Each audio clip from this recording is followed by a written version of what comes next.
Well, there's a surprise. West Ham United lose to Manchester United at Old Trafford in controversial fashion, thanks to a dodgy refereeing decision. When have we ever seen that before? Oh, wait, yeah. Only every single time West Ham play a big team, particularly Manchester United. It's Monday night when we're recording this podcast with my good pal, James Jones. I've been in a foul mood since the final whistle, really, and since VAR took about 2 seconds to decide that Manchester United's winning goal against the Hammers at Old Trafford on Saturday would stand and wasn't subject, if you like, to the usual stringent VAR checks that we've seen all season long, despite the fact it was a hugely important goal and Edison Cavani looked about a mile offside in normal time. Jonesy, I think it's the James Jones effect that has lifted my mood. It's Monday evening. Despite the fact that West Ham have dropped to 5th in the table, having played several more games, or one more game than Man United, who are now in 4th, 2 more games than Arsenal, who are in 6th, and 3 more games than Tottenham in 7th. Despite all that, West Ham United are still 5th. I'm talking to you on a Monday night, which is one of my favourite things to do. All, for some reason, doesn't feel quite as bad with the world as it did for most of the weekend. How are you, mate? And are you as jovial against all the odds as I am? I'm not quite as in as good mood as you, mate. I'm still pretty wounded from the events on Saturday afternoon. I still feel, pretty Robbed. quite upset about robbed, upset, Cheated. angry, cheated. I mean, I might have to get the thesaurus out and keep checking all the other words. But I mean, what do you expect? You've already said it. What do you expect at Old Trafford? I've had a few fans dig me out on Twitter for saying, "Oh, well, it definitely was onside." So I don't know what you're moaning about. So it's not the point whether he was onside or not. It's the fact is they barely checked it. There was some.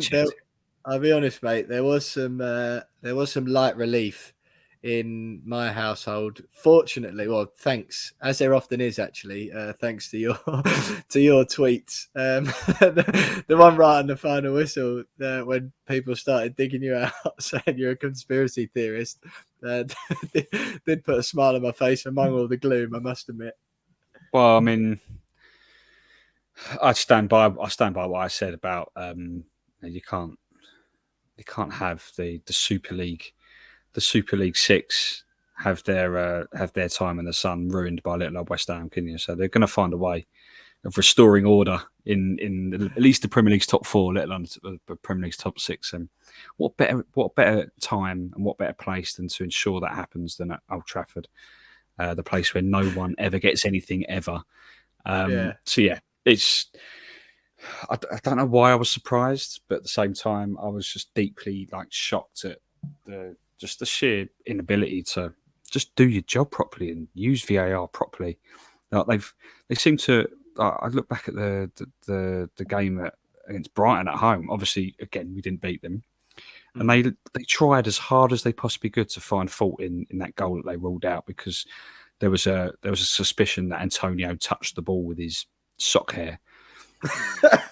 and they literally looked at it for about 10 minutes at every single angle. Right, it was quite clearly not a clear and obvious error, because they spent forever checking it, and then still went, no, it's offside. We won't give that. And it's like, you can't do that one day and then do what you've done at Old Trafford the next. Like, even if he is found to be onside, the fact is you've barely checked it. And that's a problem for me, because if you start barely checking things, then suddenly you start getting decisions wrong. It has to be the same level of scrutiny for every decision if you're going to go down that route. And it didn't happen. Yeah, I do understand that, and some people will be no doubt saying this, listening to this, or listen to you there. I do understand that some decisions are more obvious than others. I do get that totally. So just quickly, you just tweeted ridiculous, full stop, and then no, that one just quickly. That one wasn't about the VAR. That was just the fact that we'd lost with the last kick of the game, and I was just like, really, I can't believe it. Yeah. And then mere moments later, Why didn't VAR check for offside there? Looks borderline, but got to check that. Of course, robbing Man United of a 93rd minute winner at Old Trafford could never happen in order to maintain the Big Six dominance.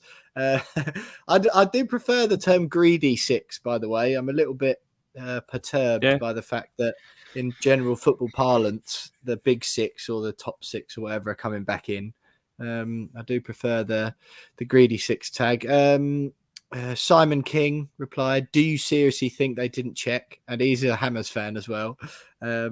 What's he said there? You've said a proper check involving the lines. Just because they didn't show it on TV doesn't mean they didn't do it, surely. As gutting as it is, Cresswell looks like he's just played him on. Simon's gone on and said, "Can't believe the people moaning about it. It's close, but offside, as if they didn't check it." And then WHU, they did use the lines, was shown on beIN Sports. The camera angle does make him look off. I was furious, having now seen it is actually on. Right. I'm going to talk you through what happened in my house, James. As you know, I had COVID, finally got rid of it, fortunately, just a day ago. So was housebound for the game, was actually working at the time, and I was working on the match, doing stuff for the match, and pretty attritional game. Just thought both teams were rubbish, to be quite honest. I just it wasn't a good game of football for the neutrals. Anyone saying Man United deserve to win that game is deluded. Anyone who says West Ham deserves to win it. Nah, of course not. It was a 0-0 game all day long. Yeah. Yeah. The only thing that deserved to come out of that was a 0-0. You're right. So the goal goes in at the end, and I was just wiped. I was like, I can't believe it. But I thought it was offside in the normal play, right? Just as I watched it live, I thought it was offside, and I was like, I don't know. I reckon we might be all right there, but I was just devastated that it's even come to it.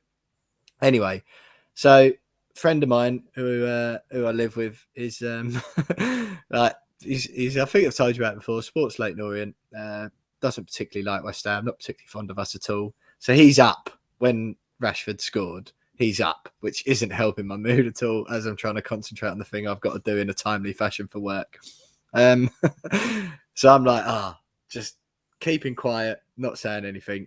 In the back of my head thinking, there's a chance that's ruled out. We've got like 50-50 there. Anyway, they show the replay on the screen and with no lines, just a normal, slightly slowed down replay. And I've gone up. I've launched my water bottle across the room. Yes.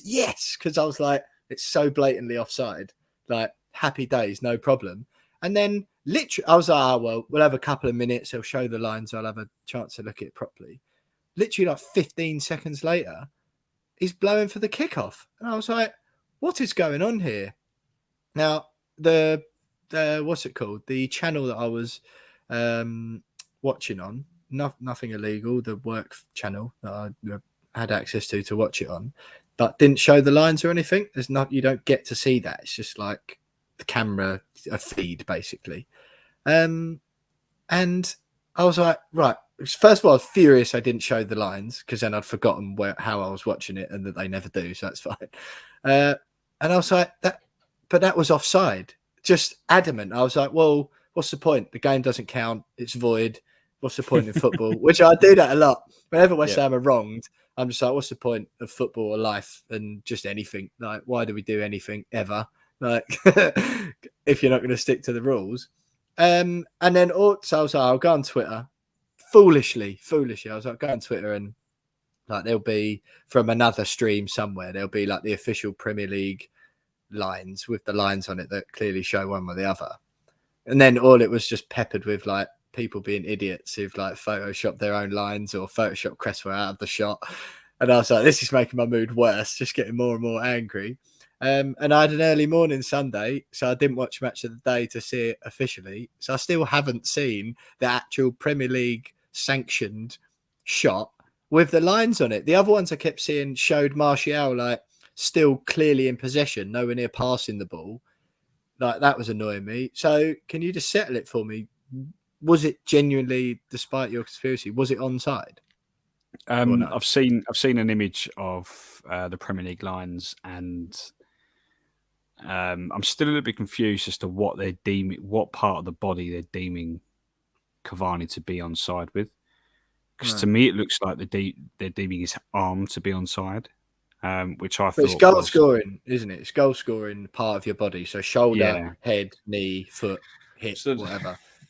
like they made the lines thinner, didn't they, this season to Yeah. kind of make it less controversial and less Or like sort of or yeah. like Or thicker, one of the two, yeah. yeah. I can't remember how they did it, but Yeah. it still looks they've called it onside. You can see probably why they've called it onside, but it still looks really, really tight to the point Yeah. where it's almost like they've given the benefit of the doubt to the attacking team. Yeah, That's yeah. fine. That's fine. But yeah, I don't know. Like, Do you say, having seen it, what I'm saying is, do you still feel that it was out and out cheating and that Man United have, just like they did when they kicked it out for a throw-in at the London Stadium? wasn't as bad as that. Wasn't as bad as that. When it was clearly out. It wasn't as bad, right? Okay. No, I've seen the official Premier League lines, and they've called it onside, and you can see why they've called it onside, even though it's questionable as to what part of the body they've called him onside for. It looks like his arm, but it might be his shoulder. And if it's his shoulder, then it's like centimeters. Like it's very. Is it one very of them close. then, mate? Do you think that try if you can, because I've had struggling as well, so I'm with you. Is it one of them where if you just can, if that game was Burnley against Watford, right? You just didn't really care about either team, whatever, and Burnley get a 93rd minute winner like that, would you be? And it was like given as a goal to the benefit to the attacking team, which lots of football fans call for. Would you be going, yeah, that's the correct decision? If it I think was so. Annoyingly, yeah, I think so. yeah, right, okay. I mean, it doesn't make it any less frustrating. Heartbreaking. Nah. No, and- it does. It makes it less frustrating. I don't mind being. Oh, I mind, but I'd much rather be beaten just by a goal that's good. If he's timed his run really well and it's a good pass and they've done well to score, it's frustrating and heartbreaking. But if they've beaten us within the rules of football, then all right, fine. I think that's what's happened. You say you didn't watch Match of the Day. I watched it through gritted teeth, but I thought, oh, well, I might as well. I just want to see it again. And they point out after that actually Creswell completely loses Rashford in the build. That's what was annoying. I know. Completely all out of it. I mean, I didn't really didn't notice get it. any advantage by being there. I was watching it on online. Not saying where I watched it, but I watched it online, and so I was about a minute behind, and I had my phone on the other side of the room, so I wouldn't be disturbed by notifications. And then I heard my phone buzzing on the other side of the room. I thought, well, that must be all the full-time notifications. About a minute behind, so I'll go and get my phone. So I walked over to get my phone, turned it over, and the first thing I see was Rashford wins it. And I thought, what? Sorry, hang on. This is before you'd seen it. This is before I'd seen it. So by the time I got back to my laptop, I was literally just waiting for the goal to happen. Oh, God. Going, because I thought the notifications on the other side of the room were full-time. I thought, right, time to go and get my phone now. And desperate for your dopamine hit. Foolish decision, that, mate. It's just one of those things where roughly about a minute. So by the time I got back to my laptop, the build-up had started. Bowen had lost the ball out on the right. Build-up had started. I was just waiting for it to happen. So because I knew what was happening, I wasn't looking at Creswell. I wasn't looking at. I thought, maybe Rashford's pinged it in from 20 yards or something. I don't know.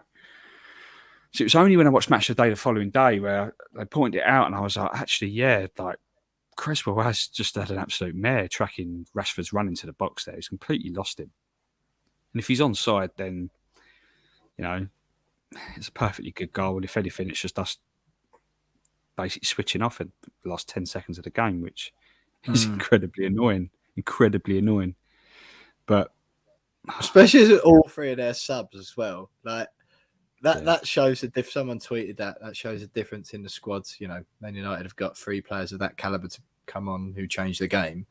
Yeah. We're like Masmarko and Yarmolenko, but I'm sure we'll get into it. But there's a reason why we're probably going to not finish in the top 4, and that's pretty much it. I think top 6. Yeah. That's right, mate. Well, look, I'm just gonna because of what we did last week. When I said about it's all downhill from here, and we had a chat about that, and I was saying, well, downhill is nice. It's better to go downhill than uphill. and it's weird how people say it's all downhill as if it's a bad thing. You know, we had that chat. I understand that. Yeah. Yeah, I remember that. So you just said just then you watched something through gritted teeth. Now, just to sort of carry on the theme of random conversations, particularly it's an international break, and we might be scraping around for content a bit more this week than most. I just want to throw it out there. Can you watch something through gritted teeth? Is that a faux pas of yours, or is that a phrase that people would generally accept? I mean, I didn't Do you normally particularly say mean it like things that. through I mean, gritted teeth? I don't know. I mean, you can't watch something through gritted teeth. You'd look a little bit funny if you're watching something through your mouth, but Yeah, just sitting there like or that. through your teeth. But I mean, Yeah. I reluctantly decided to turn it on Hmm. and watch Match of the Day, and Yeah, through gritted teeth was the only phrase that came to mind. Yeah, fair enough. Yeah. So Would yeah, that but now? Go on. I fully understand if people are screaming at Furious. screaming at whatever they're listening to this game. You can't say that. That's unacceptable. Listening to this through gritted ears. Yeah, exactly. Yeah. What would would there be an alternative? I don't know. What would you watch, like watch through your fingers, I suppose, or with your head in your hands? Head in my hands from behind the sofa. Yeah, I that's don't the know. one. That's Yeah, what it behind the is. sofa. Watch it from behind the sofa. Yeah. Fair enough. Fair enough. While we're on that note, actually, Jonesy, I just want to give a shout out, say hello and thank you to Robin Punter, a regular listener to the podcast. After last week's discussion, similarly grammatical, about clinicalism, I think was the word that I tried to use. Yeah, I was talking about people in front of goal and how they lacked clinicalism. West Ham, obviously not a word at all. Well, it turns out Robin got in touch on Twitter.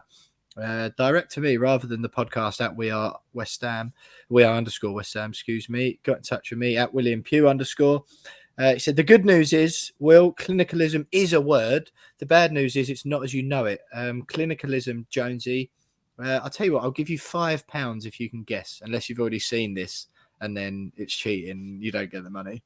I haven't seen it. And I would. It's bad from us, given that we're journalists, isn't it? Why do we not know what clinicalism means? Well, I don't know. No, it's all right, mate. It's fine. Don't be too hard on yourself. Clinicalism is an emerging theory in legal pedagogy, abstract with growing global scholarship on clinical education. A theory in the field of legal pedagogy is emerging. Such a theory identifies clinical concepts and defines clinical education's roots. So I would just say thanks to Robin for getting in touch with that. I would just like to say that isn't actually what I meant on the podcast. Yeah, I'm glad. Yeah, yeah, that isn't the clinical. So it turns out it is a word. But yeah, Robin got in touch, which was nice.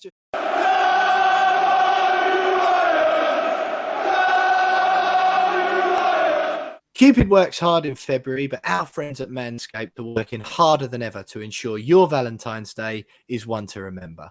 Don't turn this day of romance into Independence Day this year and get in control with their Performance Package 4.0, which includes the signature Lawnmower 4.0. This February, join the 4 million men worldwide who trust Manscaped with our exclusive offer. Go to manscaped.com and use the code WeAreWestHam for 20% off and free shipping. Contrary to popular belief, love is not blind when you can't see past the love jungle. Will, have you got any special routines for Valentine's Day? You're a single man. I am, mate. Yeah. I mean, first of all, before I have to think about grooming, the hardest part is obviously getting a Valentine's date. But if so, we've used the Lawnmower 4.0 and my new personal favourite as the years tick on, Jonesy, is the Weed Whacker for all those awkward little hairs up my nose, as well as the ones downstairs, which you can get rid of with the Lawnmower 4.0. Both of those things come in the Performance Package 4.0. So if you want to join the 4 million men worldwide who trust Manscaped, you can get our exclusive offer. So just go to manscaped.com and use the code WeAreWestHam. That's all one word, WeAreWestHam, for 20% off plus free shipping.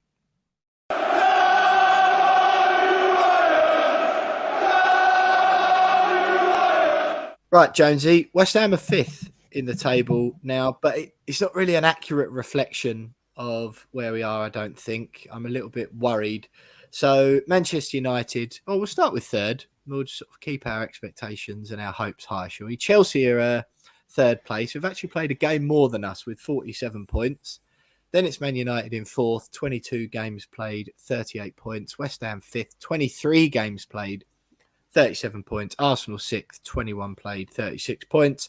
Tottenham next, 20 games played, 36 points. Then Wolves in eighth, 21 games played, 34 points. I think we can safely say that we're going to finish within those top 8 positions. Brighton are ninth with 30 points, 22 games. So, you say that. If they win their game in hand, they're only 4 points behind us. All right. Ignore all that I said about us definitely finishing in the top 8. Before we go into the Man United game in particular, how do you feel about that generally and where we stand and where we're looking likely to finish? I went to the Chelsea-Tottenham game on Sunday afternoon. Tottenham were pretty pants. It just makes it a little bit more frustrating that we lost to Spurs in that Carabao Cup game that me and you went to a few weeks ago now. But as far as the league goes, Arsenal are starting to stutter again, struggling to score goals. No chance of Pierre-Emerick Aubameyang coming back in. Don't know whether they're going to do any business or not. Manchester United, again, didn't really deserve to beat us at the weekend. Don't look particularly dangerous going forward under Ralph Rangnick. And Wolves looking pretty decent. And if they win their 2 games in hand, they'll be 3 points ahead of us. How do you see it, mate? I'm worried now. Before after the Southampton game, I thought that's a really bad result, but we've got opportunities to still stay up there. Obviously, then you had more games cancelled, and then we lose to Leeds a couple of weeks ago, and it's those 2 games, the Southampton and Leeds games, which now are looking like really, really costly defeats. Whereas before it was like, doesn't matter. But now when you actually consider the games in hand that other teams have got who are in and around us. Bearing in mind, Arsenal and have got to play Tottenham in one of those, haven't they? So yeah, but it's slightly better. Tottenham having 3 games in hand on us is a killer, given they're only a point behind us. All they've got to do is win all 3 of those, and you got top 4 is well out of the question. For me, I think I've got a feeling it is anyway. Well, me too. But I think last year, around about this time last year, we were in a similar position as we are now. We went into the last calendar year in 9th or 10th, and ended up battling. We ended up 4th a little bit. Ended up battling for top 6 for much of the first half of last year. But we didn't have the problem of loads of teams around us having played 2 or 3 games less. And I think that's the problem now, is that we've lost 2 very, very winnable home games. Okay, we've gone to Man United and lost. Okay, in the manner in which we lost is annoying, but a lot of teams will go to Old Trafford and lose. So you kind of go into that game going, well, if we lose, it's like, well, we lose that game almost every season, so whatever. But the Southampton Leeds games, you look at it, and I just hope we don't reflect come May on it and go, it was those 2 games that cost us. It might be too early to say that, but I don't know. But if you look at the games we've got coming, the games we've got left this season, our home form has to improve. If you look at the teams we've got to play at home compared to away, I think we've still got to play Arsenal at home and City at home. But other than that, that's it. They're all games that we can win. And even Arsenal, you go, well, we should still be beating Arsenal anyway. Of course. So it's really only City at home left that you go, okay, well, that's probably the only home game where you might think we probably won't get anything out of that. But the rest we've got to. It's our away form, and we've been better away from home more often than not than we have been at home, which is really. I think we've picked up. They said before the Old Trafford game, we've picked up more points away from home this year. I think, which is very unlike West Ham. But I mean, we've been unlike West Ham for the last 2 years, haven't we? So, the home form's got to improve, and if the home form improves, then you'd like to think the away form might continue to take care of itself, and then we've got a chance. But I think top 4's gone now. I really do. And I think now Yeah. it's just a case of making sure we finish in the top 6. And I don't know anymore, mate. It's looking a little bit precarious. Yeah, I'll be frank. I think we said this before. Really, top four was sort of a bit of a pipe dream, wasn't it? Really, 100%, realistically, yeah. And not that I don't necessarily think we haven't got it in us to put a decent run together and be back in the mix. I genuinely think it will be a situation where, with 3 or 4 games to go, we're in with a shot. I think we'll be outsiders for it, but I don't think it will be beyond us mathematically with 3 or 4 games to go. But I never really thought it was like a nice thing to hope and dream for, but it's never really going to happen, was it? I mean, you're right. We've definitely got it in last us. season was the first time ever we got to Europa, wasn't it? Yeah. I mean, in order for us to achieve it, we technically need to rely on 4 different teams dropping points. And that's a big ask when you're talking about fighting at that end of the table, because you're talking about battling teams that are so used to winning every other week. They've all got weaknesses, though, mate. They've all got weaknesses, but when you're basically relying on, let's go all the way down to Wolves, Spurs, Arsenal, Man United, maybe Chelsea, all dropping points, and they've all got games in hand. Apart from Chelsea, we've got 1 game in hand on them, and even then, even if we win that, we're still 7 points behind them. So there's a lot of points that needs to be dropped by those clubs to give us a chance to finish in the top 4 now. You're right, they've all got weaknesses and it might still happen, but I think top 6 is the reality and always really was the reality, I think. Yeah, definitely, mate. Yeah. I mean, like I say, Tottenham fluked it against Leicester, didn't they? I'm sorry, but annoying. What are Leicester doing at the end? Like, what are they playing at after that kickoff of the winner? The equaliser, it's like, all right, fair enough. But yeah, I mean, the winner's just absolutely pathetic. It's like seconds left on the clock. You've just conceded one. Just like, hold on to what you've got. Just keep the ball, yeah. What are you trying to run through the middle of the pitch for? Just smash it up the other end, whatever. Ridiculous. Anyway, Tottenham were no good against Chelsea. Chelsea are class, though. They're a cut above. Even with Lukaku not really doing much, they almost don't need him. Their system doesn't suit him anyway. But the fluidity in their midfield, and they just know what they're doing on and off the ball, and they look a class act. So I wouldn't be surprised if they end up overtaking Liverpool. Do you know what I mean? Like, I know they're not going to win it. City, I think, will win it. Yeah. I don't know, mate. It's just we said, right, I think at the beginning of the season when we were talking about what we'd like for the season, we said a deep run in the Europa League, be that maybe quarterfinals probably is really, like, quarterfinals would be great. Semis would be beautiful. Would be an absolute historic achievement. And then we said top 8. That's what we said, and it's classic one of those, like, when you always want to. You got a taste of it, haven't we? Like 10th, and then go shoot up at the end, don't you? Rather than floating at 5th and fall off at the vital time. You'd rather do it the other way around. Weirdly, that's a weird way of looking at it, but like, you'd rather, like, Leicester have done that last few seasons, haven't they? Been top 4 for like 80% of games that have been played, not finished in there once. And yeah, I just think it's a shame, because I think this period of time where we haven't had Europa has given, that's almost like the little bit of a rest we've had. I know we've had League Cup and we got reasonably far in that in the quarters. I've had the FA Cup game as well, but it isn't like loads more than the teams around us have had. And I don't know, I was like, this is the chance to make the Premier League season another historic one. You almost wanted to have the dip in form when we've got Europa and perhaps FA Cup still, because then it's kind of justifiable then. But the fact is, I do think this period of time will be the season defining thing. The other thing I will note, mate, you mentioned it might be that the Leeds and Southampton games that define it. I don't think they will any more than the Brentford home game or the Brighton home game. But the difference was, those times we were relying on going then to get big results against Chelsea and Liverpool, which we then proceeded to do.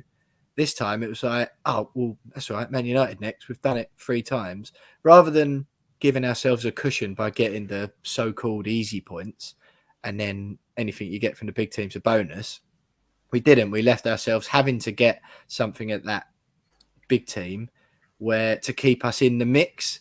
And then this is the first time where it's fallen down, and all of a sudden from feeling a bit flat because you've not performed well against a lesser team or so-called lesser team, to then euphoria when you've beaten Liverpool or Chelsea. Now it's just like, oh, I feel a bit flat. I feel even flatter now. Blimey, like, just call me a pancake.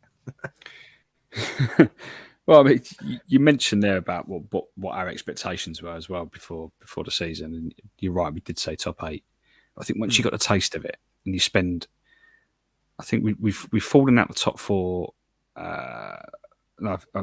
We could have fallen out the top 6 for the first time since the beginning of October. I think had Spurs won, I think, against Chelsea, and had Arsenal won. But once you got the taste of it, you kind of think, well, actually, maybe top 6 is the new target. Maybe that is the new target of the season. Would West Ham fans be happy now if we did end up finishing 8th, having spent half of the season sitting in the top 6? Do we set ourselves a target beginning of the season? I think so. I think it depends on Europa League, mate. It does, yeah. And obviously, we've had a taste. It's not just having a taste of, battling in the top 6 and in the top 4 and rubbing shoulders up there, but we've had a taste of the Europa League and how much fun we've had, even up to this point. Just, the group stages was incredible. Our first ever taste of the group stages. We want that again next year. Yeah. And if we don't finish in the top 6, then realistically, we've either got to win the FA Cup or win the Europa League. And if we win the Europa League, we go into the Champions League. So that's asking for a hell of a lot. I don't think it's 100% not out of the question. But, we've got that taste of European football. We've got that taste of being in the top 4, being in the top 6. And I think now, then, if we were just to finish 8th, go out the FA Cup, go out the Europa League, at whatever stage. I disagree on whatever stage. You might look at it and go, obviously, we if we get to the Europa League semi-finals and go out to semi-finals, incredible, like a wonderful achievement. But we will look back on it, I think, really, and go, wasted opportunity. No chance. You're doing it already. In the league, I think we will look back at wasted opportunity when you consider the fact that Spurs have been rubbish, Arsenal have been rubbish, Man United have been rubbish for much of the season, and were against us, really. And they've beaten us twice with 2 very late goals. Another really, really big opportunity to finish the top 6. If we don't, I think it will be a wasted opportunity. Okay, I do agree, actually. I do agree. And that sort of leads us on to, as it often does, these conversations, how frustrating it is that it doesn't appear we're doing anything in the transfer market. I know we've said we'll be patient, and we can be patient again. It's fine. No, we can't be patient anymore. No, as in us, me and you. We're not involved in the transfers, mate. Yeah, I know, but I wish we were. This time next week, the transfer window slams shut, literally.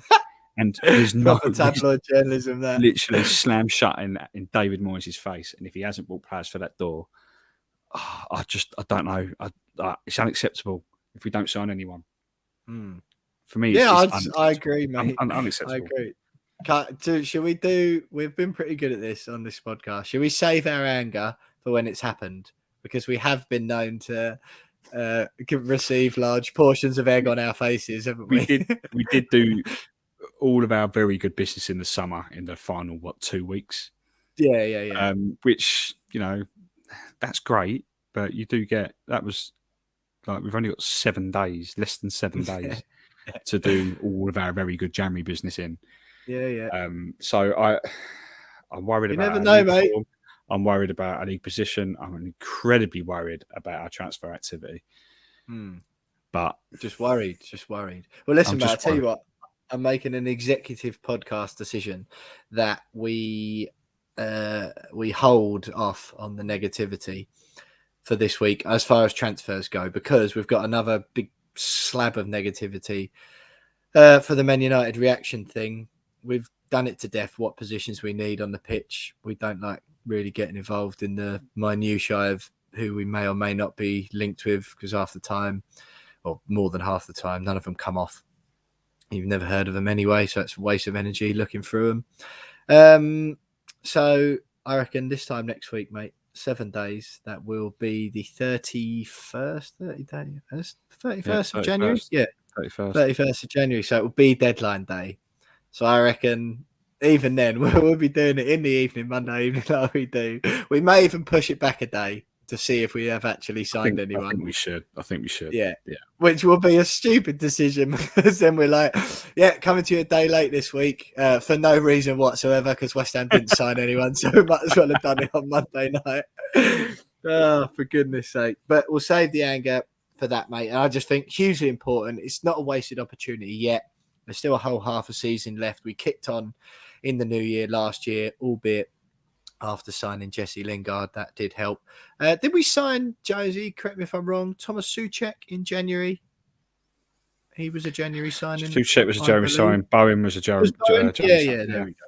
Yeah. So you never know. You never know, mate. Let's just cross our fingers and hope that the reason we're not hearing much is because Daniel Kretinsky has injected a new stream of professionalism into West Ham, which includes not letting stories leak out. I'm just clutching at straws, mate. Just let me do it before we move on to Man United and we moan. Yeah, so let's hold back on that. Hold our tongues for a week. But the Man United game, Jonesy, we've obviously talked at reasonable length already in that introduction about the offside decision, which was all there was to the game, really. Have you anything else to add on that? Because obviously it was the story of the game. There was nothing else to it. You're telling me that realistically it was offside, which does make it slightly less frustrating for me. Still horrible and heartbreaking. But at least if we've been beaten within the rules, then okay, fair enough. Still gutted, but that's fine by me. Yeah. I think he was onside. But the big problem is the real lack of checking. But they didn't really seem to really bother checking, if you know what I mean. Which is annoying. But then you see the lines. Like for all we know, those lines were drawn after the final whistle. And they were like, we forgot to do the lines. Release a screenshot to social media. Yeah. So yeah, I mean, but you see the lines, and he was onside, annoyingly. Yeah. But when do you reckon you'll be over it, mate? Because we've got an international break now, so you're going to be stewing on it for a bit. I'm over the VAR thing, to be honest, mate. It wasn't big VAR that cost us the game. And I think that's really important to remember is that whether he was onside or offside, that VAR decision didn't cost us the game. I think there are a number of opportunities that we had, half chances. I think we were too indecisive in attack, particularly when we got into their box. The amount of times that Lanzini got the ball in the box and tried running through Varane. It's like, mate, you're half his size. You're not going to run through him. No. Bowen did the same thing. Fornals did in the second half. Take too many touches in the opposition box. Got the shot off too late. Gets blocked. Attack over. And for me, that was one of the big problems that we had. And we've had it a lot of late recently, where we kind of diver a little bit on the ball in attack, and it's just cost us against United, I think, because had we been a little bit more decisive going forward, we may have snatched something. Yeah, I mean, it was frustrating. It was frustrating to watch. The thing that got to me the most, I thought, was I just thought we dealt with the press appallingly. And it's like it's the same against Leeds, wasn't it? Yeah, true. Yeah, maybe that's teams it's not teams figuring out how to play against West Ham, because that's how Ranić's been playing since he took over at Man United, isn't he? And that's what makes it more annoying. It was like this was in no way a surprise. It's like it's been all right. It hasn't been working particularly well for him because they've looked clunky and pretty rubbish, frankly, under him since he's come in and struggled to score and blah blah blah. But it's like you knew they were going to press you. Like that's one of the things that's been publicised about Ranić is that he's like the master of the Gegen press, whatever the hell that is. I'm still pretty sure it's just called high pressing. But I don't know, like it was no surprise to me when Man United started pressing us up the pitch. But the only people it looked a real surprise to was our players, because the first 20 minutes in particular, we just couldn't get our foot on the ball. We looked atrocious. And it was really, really winding me up because we just looked panicked all the time, just smashing hopeless balls into nowhere because that's all we had on. And then even in the second half, it was like when we had a chance, we were still in the game, we had a chance to change it. We didn't. We had too many players, it seemed to me, up the pitch. We needed some players deeper to play a few more passes in to help us break through the press. But it was like, well, nah, we're not going to do that. We've got Declan. And again, Devron's saying how well he played. So, all right, yeah. But he was sort of, he looked better because he was doing more than one person's job. And it's nice that he played well. That's poor strategy. Him and Bowen were the only two that I remember who actually got themselves on the ball and ran forward with it. Bowen had that one, didn't he? He ran almost the entire length of the pitch, dribbled past about 100 of their players. But you're right, yeah, we did struggle. Which surprised me a little bit given how much we struggled against Leeds. You think there would have been a bit of work done in training, but I suppose a week in training to deal with a high pressing team at that intensity is probably not enough time. But you think the system needed changing? It probably did, yeah. It did. I think we were fortunate in that United are still struggling to really get to grips on how to play that, because they weren't as ruthless as you'd expect someone like United to be. No, on the ball, they were rubbish, mate, and I didn't feel threatened at all. No. Well, that's what I mean, though, is that if you're a high pressing team, then you kind of need to back that up with attacking threat and ruthlessness, and I think we were lucky that.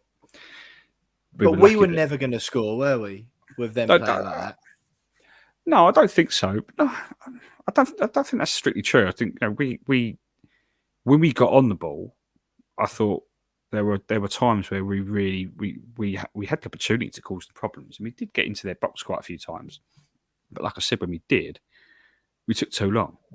We didn't really have any. I think Bowen hit the side net in the second half, but other than that, I was just going to say, didn't really threaten them.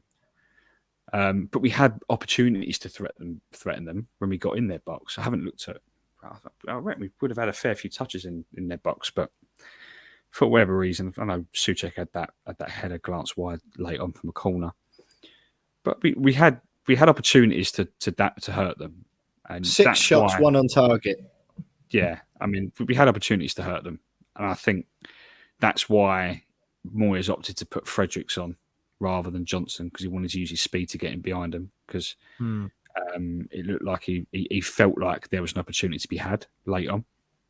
Because let's face it, yeah, they were high pressing, but every time United got the ball, they didn't really look like they were going to. No, I agree. Which is why it had 0-0 written all over it. To be fair, and had we nicked it at the end, it would have been like absolute proper smash and grab, because we didn't really deserve to win that. And United beating us was a smash and grab in their own backyard. It wasn't a team a game that either side really deserved to win, but we struggled and they struggled in equal measure, I think. But yeah, I think switching off at the end just really cost us. I thought Kufau had another stinker. I was just getting a bit worried about his form. Again, the pressing didn't help. He just didn't deal with that very well. As he wasn't the only one, but he particularly, I thought, looked poor, and his form recently has struggled. We were absolutely bang on last week, by the way. Kurt Zouma coming back in for Issa Diop. Absolutely no doubt that was going to happen. I appreciate Dawson's not really a footballing centre-back, so he was always going to struggle under the press. But, good to see Zouma back and slotting in. But yeah, the Kufau thing is concerning, and I think just what I mean, mate. This is the window. Like, go and buy a centre back now. Like, we don't know what Ogbonna we're going to get back. Those sort of injuries are big time affect players, especially at his age. Yeah, exactly, mate. Yeah, see what happened to Winston Reid, didn't we? Like big injury like that. You don't know if we'll see him again. And we love Dawson. Diop's not up to it. We've established that. For where we want to be in the sort of club we want to be in, the competitions and place in the Premier League we want to be in, Diop's not up for it. Like, that's just a fact now. Neither is Dawson. To have him as your number one centre back, he's great to come in and gives his all, and he's brilliant at what he's brilliant at. And you can never question his effort or anything like that. But if he's stop you can't smush a square peg in a round hole, can you? Mm-hmm. Like the football inside of it. But yeah, the Kufal thing, don't know. Should I be worried, mate, because we've got Ben Johnson to come in, or is it like time that Ben Johnson is the starter for a bit? Because Initially I thought, oh, maybe it's because he's tired, but he's only just come back from injury. So, but then being out injured isn't really a rest, is it? No, your match sharpness isn't. Yeah, maybe he's just still getting back up to speed, but it has been back for a few games now. But I don't know. It is a bit of a worry that he's not the same Sufal that we that we'd be so used to last season and at the beginning of this season. Yeah. Other than that, I thought every other player on the pitch did all right. To be fair, I think Bowen was again class. Declan Rice best player on the pitch for me. Zuma, though, he had a good game, but I felt he still looked a little bit lacking in match sharpness, which is expected. But there was a few times I thought he looks quite slow. He looks quite clunky. Who, Zuma? Yeah, it looked like there was a couple of times you see him running, and he thought his running style looks a little bit off. I don't know whether that was just me being a little bit nervous every time he went near the ball. So like, don't get injured again, mate. But yeah, it was great to see him back. But yeah, I think another centre back. I know we're going to talk about next week. Another centre back and another striker that offers something a little bit different to Antonio. And will be because Antonio again was isolated and missing a little bit. Then I think we'll be okay. And you're right, Johnson can come in and replace Sufal if it's felt like Sufal needs a bit of time out of the team. Yeah, not good. But anything else then from the United game, mate? A little bit of crowd trouble. We saw a few videos. Yeah, a little bit of crowd trouble. I think 4 arrests were made. I think in the away end. I think it was a little bit dodgy actually. I'll get the details up. We had one was I think possession of cocaine, assault on a emergency worker, which wasn't very nice. I'll get the story up in full. Here you go. Police arrest 4 fans from the West Ham end during defeat at Man United after trouble at Old Trafford. 4 fans arrested. Yeah. 3 men in their 20s, 1 in his 30s. The offences included possession of cocaine, assault, throwing missiles, and drunk and disorderly behaviour. I've got the 2 other men were also detained, but not fully arrested, I don't think. And yes, officers responded to disorder in the away end. Greater Manchester Police said 4 arrests were made. 21-year-old man on suspicion of drunk and disorderly, possession of cocaine and common assault. 23-year-old man of a public order offence, 22-year-old man on suspicion of throwing missiles, and a 33-year-old man on suspicion of assault of an emergency worker. 2 other men were detained for other football-related offences. Obviously, suspicion of at the moment. Can't say anything on an ongoing case or whatever, but yeah, not a great look for West Ham there. But there was also some footage as well that I saw of a police officer pushing. Well, there were some police officers getting some grief and presumably giving some grief back to fans in the away end. And the footage I saw, a police officer sort of like, some people have been saying he pushed him. Push is a strong way of describing it. He put his arm out, which made contact with a guy, and the guy fell down the stairs in the stadium, which wasn't a great look either. Obviously, it's Twitter and it's just a clip, so you can't tell what's gone before. But yeah, a little bit of sort of unsavoury stuff. I think that was after the game as well, like as the fans were leaving. Emotions running high because of what happened, no doubt. But reports of some Man United fans not being too pleasant either. Some missiles thrown from the home end and no action being taken. Again, these are sort of all reports at the moment. But yeah, a little bit unsavoury at the end, mate. Yeah, I just don't know why people can't just go to a game of football and enjoy it. Yeah, get a little bit upset if what happens. Get a little bit, have a few drinks and have a laugh. I don't get it. Like, not one for cocaine and assaulting emergency workers, then, mate. Not a massive fan, mate. If I'm honest, I mean, if you're quite partial to a bit of cocaine, if that's your thing, then by all means go and do it. But it's absolutely that's your thing. But it's no excuse for attacking emergency workers or assaulting them. Just that's one thing you just shouldn't be doing. Don't care how many beers you've had. Like, just shouldn't be doing that, particularly at a football game. You're there to watch a game of football, not fight. Regular or nose beers. So yeah, I don't. I've never understood it. I've never understood the violent side of football fans and football, and it's all a little bit weird to me. But I mustn't say too much. Last time I said that in public, I got threatened by people that quite enjoy fighting at football. So that's it. That's all I'm going to say. But that's all I'm going to say. Yeah. It was that was your I hope we don't get Millwall thing, wasn't it? Yeah, and then a load of people went, "Don't like violence at football? Well, next time I see you, I'm going to beat you up." So yeah. It's a little bit of a strange dichotomy, that, isn't it? But not good stuff anyway.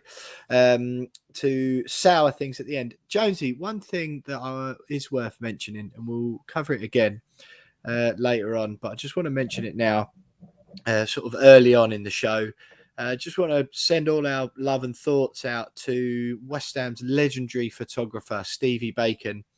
Steve's laid up in the Royal London Hospital at the moment, where unfortunately he's had to have his remaining leg amputated due to a life-threatening infection.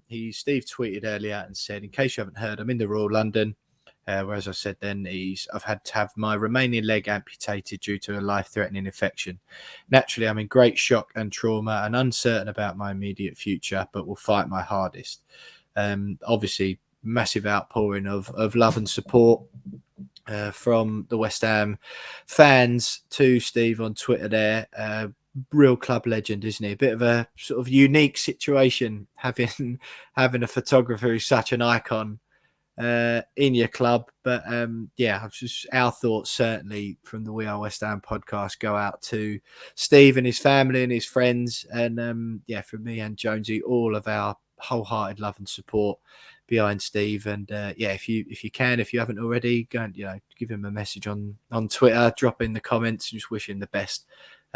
He's a good bloke, and we hope Steve gets on the mend soon. That was